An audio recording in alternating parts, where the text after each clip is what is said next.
Mettez votre main sur votre avant-bras droit. Tenez-la là 10 secondes. Vous sentez la chaleur. Votre peau est à environ 33 degrés Celsius en ce moment, légèrement en dessous des 37 degrés de votre noyau central.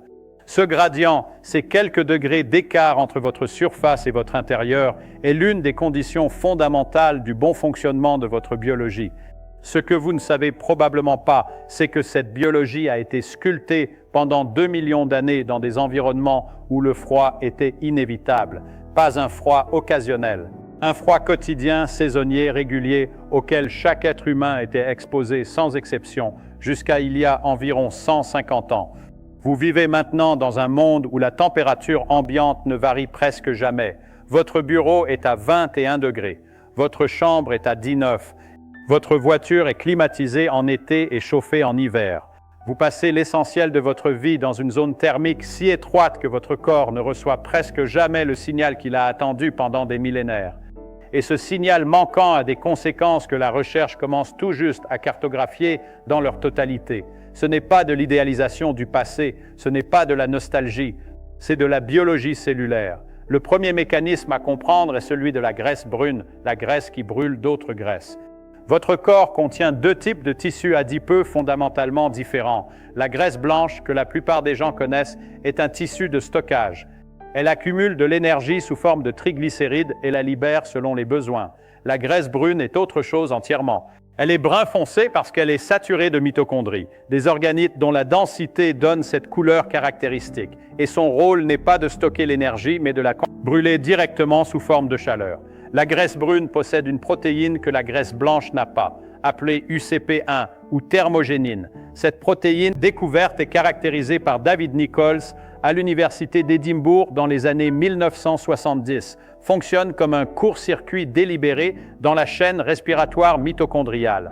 Normalement, le gradient de protons à travers la membrane interne des mitochondries est utilisé pour synthétiser de l'ATP, la monnaie énergétique de la cellule.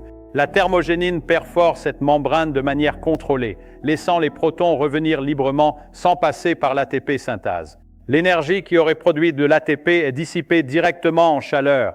La graisse brune est littéralement un organe de chauffage biologique. Ce qui rend cela extraordinaire, c'est le stimulus qui l'active, le froid. Le noradrénaline libéré par le système nerveux sympathique lors d'une exposition au froid se fixe au récepteur bêta-3 adrénergique à la surface des adipocytes bruns. Cette liaison déclenche une cascade, activation de l'adénylcyclase, augmentation de l'AMPC intracellulaire, activation de la protéine kinase A, phosphorylation de la lipase hormonosensible, libération d'acides gras libres qui se fixent directement à l'UCP1 et la débloquent. Tout cela en quelques secondes après l'exposition au froid. Le tissu commence à brûler des graisses pour produire de la chaleur indépendamment de votre activité musculaire, indépendamment de ce que vous avez mangé. Pendant des décennies, les anatomistes ont pensé que la graisse brune était essentiellement absente chez les adultes. Elle était abondante chez les nourrissons qui ne peuvent pas encore grelotter et dépendent d'elle pour maintenir leur température corporelle. On supposait qu'elle disparaissait presque entièrement à l'âge adulte. En 2009, 4 groupes de recherche indépendants, publiant simultanément dans le New England Journal of Medicine, ont réfuté cette hypothèse. Jan Nedergaard et Barbara Cannon au Wenner-Gren Institute de l'Université de Stockholm, entre autres, ont démontré à l'aide de la tomographie par émission de positons que des dépôts substantiels de graisse brune métaboliquement active existent chez la majorité des adultes en bonne santé, principalement dans les régions cervicales, supraclaviculaires et para-aortiques. Et voici ce que leurs données ont également montré. La quantité de graisse brune active est inversement corrélée avec la température à laquelle les individus sont habituellement exposés. Les personnes vivant dans des environnements plus froids en ont davantage. Les personnes vivant dans des bureaux surchauffés en ont moins. Le tissu répond à la demande, privez-le de stimulus, il régresse. Mais il y a un deuxième mécanisme opérant simultanément et il est d'une nature complètement différente. Le froid agit sur la vasculature de votre peau de façon que la chaleur ne peut pas reproduire. Quand votre peau entre en contact avec de l'eau froide ou de l'air froid, les artérioles cutanées se contractent fortement, une vasoconstriction médiée par les récepteurs alpha-1 et alpha-2 adrénergiques. Le sang est chassé de la périphérie vers le noyau central où se trouvent vos organes vitaux. Lorsque vous sortez du froid, Ce sang retourne vers la surface dans une vague de vasodilatation qui produit cette sensation caractéristique de chaleur intense après une plongée dans l'eau froide. Ce phénomène d'alternance, constriction puis dilatation, est souvent décrit comme une pompe vasculaire. Les anciens pratiquants des bains contrastés nordiques avaient une intuition correcte sur sa valeur, même sans en connaître le mécanisme. Ce n'est pas que de la rhétorique.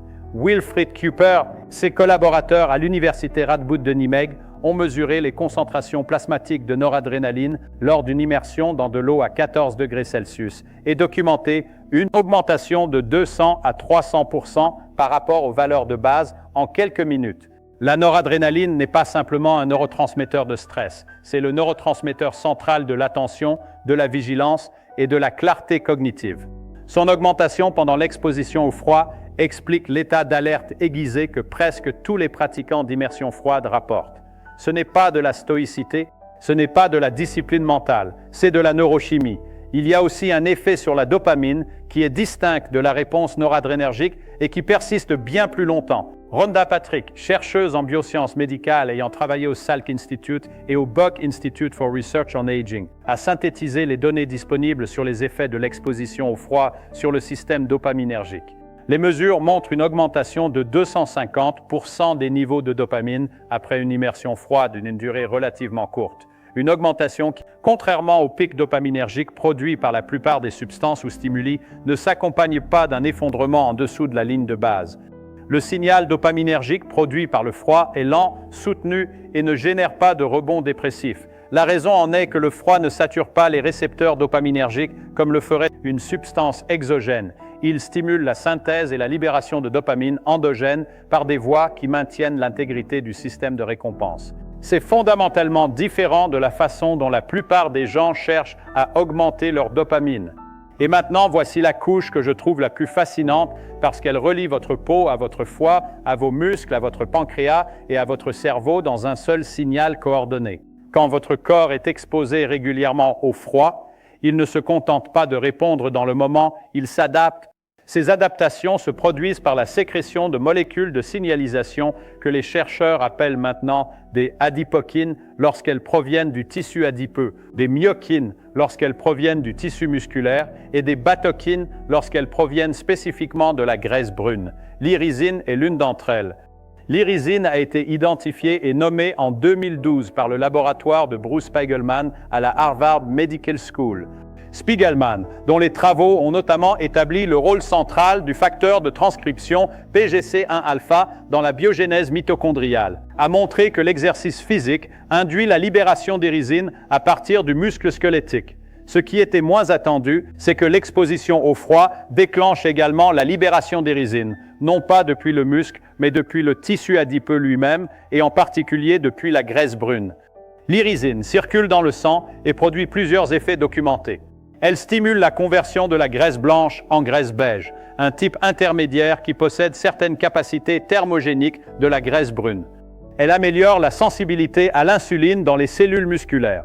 Elle traverse la barrière hémato-encéphalique et stimule la production de BDNF, le facteur neurotrophique dérivé du cerveau dans l'hippocampe. Le BDNF est la protéine qui permet à votre cerveau de former de nouveaux neurones et de nouvelles synapses. Kirk Erickson à l'université de Pittsburgh a montré que des niveaux élevés de BDNF hippocampique sont associés à une augmentation du volume de l'hippocampe de 2% sur un an d'intervention. Dans une cohorte de 120 adultes sédentaires âgés en moyenne de 67 ans, une population qui sans intervention aurait perdu environ 1,4% de volume hippocampique sur la même période. L'hippocampe est la structure centrale pour la mémoire épisodique et la navigation spatiale. Sa contraction est l'un des premiers signes structuraux du déclin cognitif lié à l'âge.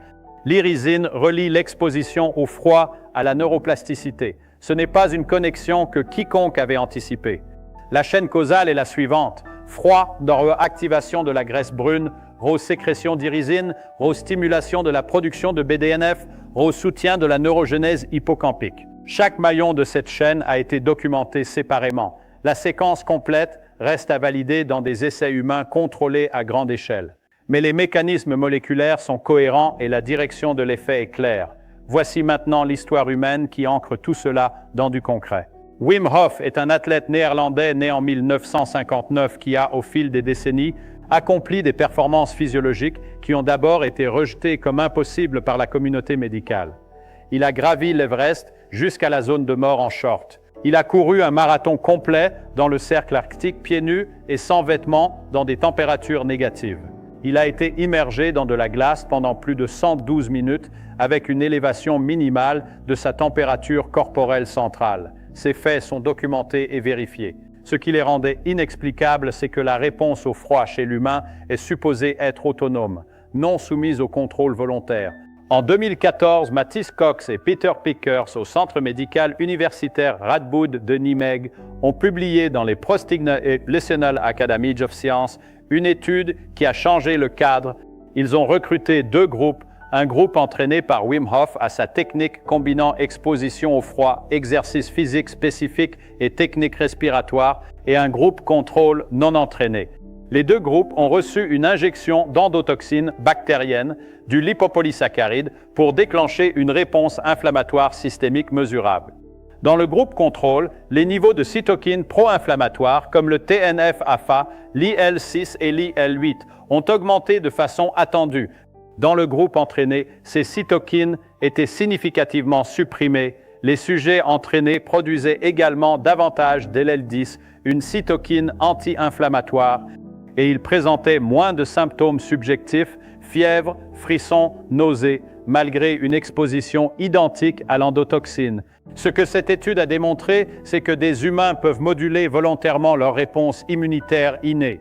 Non pas dans le sens d'une croyance ou d'une attente, le groupe contrôle était également motivé, mais par un entraînement physiologique spécifique qui incluait l'exposition régulière au froid comme composante centrale. C'est une découverte dont les implications ne sont pas encore entièrement intégrées. L'inflammation chronique de bas grade est maintenant reconnue comme facteur de risque commun à la maladie cardiovasculaire, au diabète de type 2, à plusieurs cancers, à la dépression et aux maladies neurodégénératives. Ce n'est pas une théorie marginale, c'est un consensus construit sur des décennies de données épidémiologiques et mécanistiques. Les niveaux élevés de protéines C réactives, d'IL-6 circulantes et de TNF-alpha sont des prédicteurs indépendants de mortalité, toutes causes confondues dans de multiples grandes cohortes. Si l'exposition régulière au froid supprime ces marqueurs inflammatoires, même modestement, et si cet effet est suffisamment soutenu dans le temps, les implications pour la santé à long terme sont substantielles. Les données à long terme chez l'humain manquent encore. Mais les études scandinaves sur les populations pratiquant régulièrement la baignade hivernale commencent à fournir des données observationnelles qui vont dans cette direction. Il y a une étude finlandaise menée par Tiina Mäkinen à l'Institut national de la santé publique d'Helsinki, publiée en 2008 dans l'European Journal of Applied Physiology, qui a suivi des adultes pratiquant la baignade hivernale régulière, 3 fois par semaine dans de l'eau à 0-2 degrés Celsius sur une période de 4 mois. Elle a documenté des améliorations de l'humeur, de la vigueur et une réduction de la fatigue et de la tension mesurée par le Profile of Mood States. Elle a aussi mesuré des changements hormonaux, notamment une augmentation de l'ACTH et une modification du ratio cortisol, DHEA, qui suggère une adaptation de l'axe hypothalamo-hypophyso-surrénalien. L'axe HPA est le système de réponse au stress central de votre organisme. Quand vous êtes exposé à un stresseur aigu, froid, danger, effort physique intense, il s'active. L'hypothalamus libère de la CRH, l'hypophyse sécrète de l'ACTH, les glandes surrénales produisent du cortisol. C'est adaptatif. Le problème est que le mode de vie moderne génère un stress chronique diffus, des délais, des conflits sociaux, une surcharge informationnelle, qui maintient l'axe HPA dans un état d'activation modéré mais continu. Ce stress chronique sans résolution érode la régulation du cortisol, élargit les réponses inflammatoires, perturbe le sommeil et altère la mémoire à long terme. L'exposition régulière au froid est ce que les physiologistes appellent un eustresseur, un stress aigu, intense, court, physiquement définissable, avec une résolution claire. Votre corps entre dans le froid, active toutes ses défenses, sort du froid, revient à l'équilibre. La réponse de stress est complète. Elle a un début, un milieu et une fin. C'est précisément le type de stress pour lequel votre système nerveux a été sélectionné pendant 2 millions d'années. Pas une pression diffuse et permanente sans résolution, un défi physique net, suivi d'un retour à la normale. Avec une pratique régulière, le système s'adapte. La réponse au cortisol lors d'une exposition froide devient moins intense, non pas parce que le corps ne répond plus, mais parce que l'axe HPA est devenu plus efficace et plus précis dans sa régulation. Cette adaptation s'observe dans les données de McKinnon et dans des études ultérieures sur des populations de nageurs hivernaux nordiques. Ce mécanisme d'adaptation au stress aigu a un nom en neurosciences, la robustesse allostasique. C'est la capacité d'un organisme à maintenir sa stabilité fonctionnelle face à des perturbations externes. Un organisme régulièrement soumis à des stress aigus bien définis développe des réponses plus rapides, plus précises et plus efficaces. Un organisme qui n'est jamais stressé perd progressivement cette précision. Ce n'est pas une métaphore sur la vie. C'est un phénomène mesurable dans les niveaux de cytokines, dans la variabilité de la fréquence cardiaque, dans les profils hormonaux. Et maintenant, la couche historique. Les pratiques d'exposition au froid sont universelles dans les cultures humaines qui ont eu accès à de l'eau froide. Les Romains avaient le frigidarium, le bassin d'eau froide terminant la séquence du bain. Les Finnois ont la culture du sauna associée à la plongée dans l'eau froide ou la neige depuis au moins le XVIIe siècle, avec des pratiques probablement beaucoup plus anciennes. Les Japonais ont le misogi, purification rituelle à l'eau froide, et le furo, bain chaud suivi d'eau froide. Les peuples indigènes de Sibérie, du Canada arctique et de Scandinavie pratiquaient des immersions dans les rivières glacées dans des contextes cérémoniaux et thérapeutiques. Dans l'Empire ottoman, les hammams incluaient systématiquement des applications d'eau froide. L'hydrathérapie au sens de l'application thérapeutique d'eau à différentes températures a été codifiée par Vincenz Priesnitz en Silésie dans les années 1820 et formalisée par Sebastian Kneipp dans les années 1880 en Bavière, deux médecins empiriques qui, sans aucune compréhension des mécanismes moléculaires, avaient observé des effets cliniques suffisamment consistants pour développer des protocoles structurés. Ces pratiques ne convergeaient pas parce que les cultures se copiaient les unes les autres, elles convergeaient parce qu'elles répondaient à quelque chose de réel dans la biologie humaine. Votre corps a un système que les physiologistes du 19e siècle appelaient la réaction de durcissement, Abertung en allemand, et qui correspond à ce que nous appelons aujourd'hui l'acclimatation au froid. Avec une exposition répétée, plusieurs choses se produisent, les réserves de graisse brune augmentent, sont mesurables par imagerie, après 6 semaines d'exposition quotidienne, modérée, selon les travaux de Miroslava Blondin à l'université de Sherbrooke, publiés dans le Journal of Physiology en 2014. La réponse vasomotrice devient plus rapide et plus précise. La réponse au frisson diminue parce que la thermogenèse non frissonnante de la graisse brune prend en charge une plus grande part du travail thermique. Vous devenez plus efficace dans le froid, pas moins sensible. Blondin et ses collaborateurs ont exposé un groupe de jeunes hommes à du froid modéré, 10 degrés Celsius pendant 2 heures par jour sur 4 semaines. Ils ont mesuré la contribution relative de la graisse brune à la thermogénèse totale au début et à la fin de la période.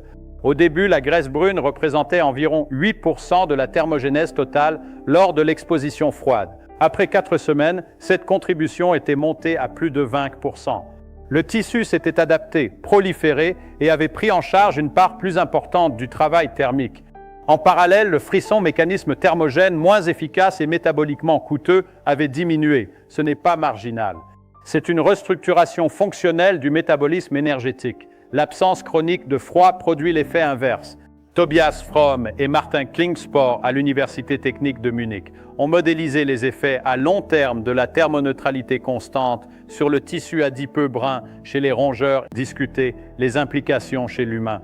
Un environnement constamment thermoneutre dans lequel votre corps n'a jamais besoin d'activer ses systèmes de thermogénèse entraîne une involution progressive de la graisse brune, une réduction de la densité mitochondriale dans le tissu adipeux et une diminution de la sensibilité des récepteurs bêta-adrénergiques. Ces effets ne surviennent pas en quelques jours. Ils s'accumulent sur des mois et des années de vie dans des espaces surchauffés. La question n'est pas de savoir si votre biologie a besoin de froid. Elle en a besoin. La question est de savoir quelle dose, à quelle fréquence, sous quelle forme.